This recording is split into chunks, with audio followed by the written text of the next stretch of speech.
We have Zoom H5s and Zoom H6s available for checkout in our department. You just go up to Steven and you can check them out. Obviously, these are very high-priced recording instruments. The Zoom H5 has this little connection up top here. And you can see that it's omnidirectional mics up there. You get good recordings out of this. There's also almost no length limit on these because you can just switch out little cards, the little SD cards, and keep recording. So as long as you have SD cards, there's no time limit. Now the H6, which we also have for checkout in the department, it has plugins for other mics, which is really, really handy. It essentially works like a mixer. You can put in the mics, you can position the mics however you want, and it'll record them really nice.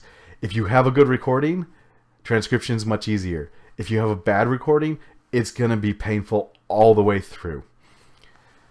If you're recording with your phone, you're going to hate yourself very, very quickly because those microphones are designed to be about this close.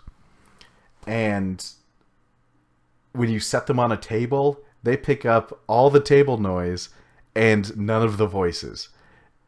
It makes transcription really, really miserable. So the way I usually set this up when I was court reporting to make sure that I got a good recording was one microphone close to whoever's being interviewed, one microphone close to the interviewee or interviewer, and then a microphone not very close to either of them. It will pick up room noises, but it means that if you miss something on one of the other microphones, maybe you still have a recording.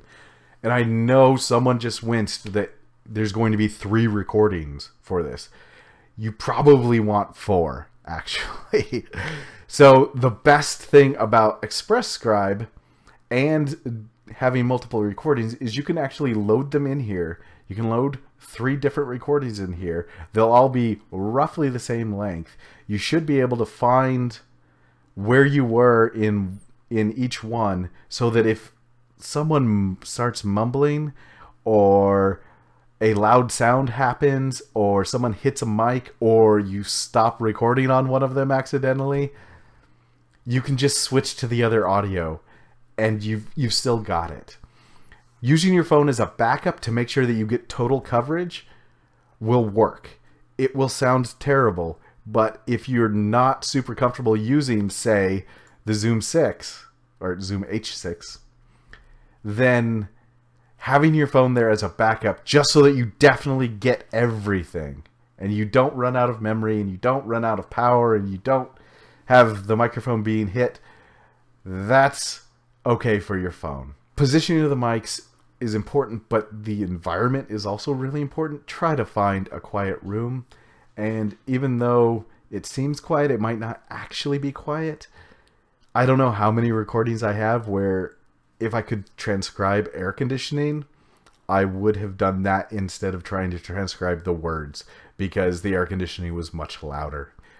One of the other really terrible things that you might run into is people not knowing what to do with their hands while they're being interviewed. Giving them something to do is really good. Giving them something quiet to do is even better. So having a stress ball, that's good. Giving them a pad of paper and a pen, also really good. They might take notes. For this sort of interview, they may take notes and come back to things that they wanted to talk about that maybe you didn't anticipate. You should also take notes. And taking notes on your laptop is unideal because strangely typing is really super loud. And if you're sitting at a table and both of the mics, your mic and their mic, are set on that table and you're typing on it, guess what you're going to hear? Just typing. So taking a pad of paper and a pen is a really nice quiet way to take notes. The things that you definitely want to take notes on are names, titles, if they're talking about family members that you can't go look up online, write that down. It also helps so that you can stay in the flow of the interview and then afterward go clarify spelling, go clarify names. I know this is less important when we're hiding the identities of people, but you may want those accurate names anyway so that you can go back and ask those people questions. It's really, really super helpful. And if you ever do legal depositions, you'll have to do that. One of the other things that you can do is get yourself just a nice microphone. And this is the one that I've got. This is the one that I'm recording on right here. And, you know, it's $40. If you're going to do a lot of these, maybe this is what you want to do. It works really well in a quiet room. It does pick up basically the entire room. You probably heard some of the stuff coming in from outside of this room even already in this recording.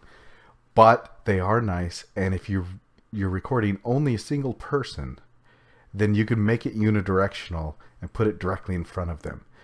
It is kind of large and kind of imposing, so you'll want to be aware of that as well. Now, the other thing that you can do if all of this fails, say somebody already has checked out the Zoom, or say that you want to depend on only your own equipment, there are these lapel microphones that you can plug directly into your phone. They will pick up only a single person, so it's kind of still a pain. But if you're really only interested in what they have to say, not what you have to say, which is kind of strange, but maybe that's how it is, you can get one of these. Obviously, they're pretty darn cheap. They're $14 right now. You can also check these out at the library. That's the number one thing with transcription, is get a good recording and then get yourself some transcribing software. Get yourself set up for that. I'm Christopher. Have a good day.